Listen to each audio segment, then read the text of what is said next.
Then you've got Efe Ajagba. Now, it seems like Efe Ajagba's just sort of moved on from that fight against Martin Bakole, where I would think surely after that result, they'd be running it back for a rematch.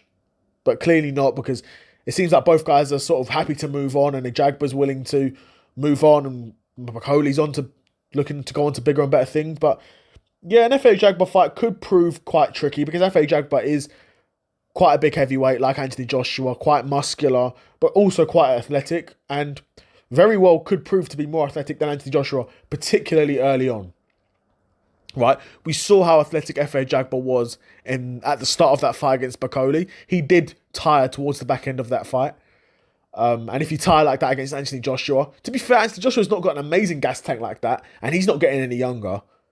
You know, Anthony Joshua's best performance was against Usyk for 12 rounds, and even by the end of that, he was blowing out his ass. So Anthony Joshua is not the type of fighter that's going to go 12 rounds and, you know, can push the pace for 12 rounds the same way an Usyk or Tyson Fury can. Anthony Joshua's not that fighter at all. So if Ajagba can almost do to Anthony Joshua what he done to Bakole, where he can win those early rounds, and as long as he can survive the back end of the fight, he can win a decision.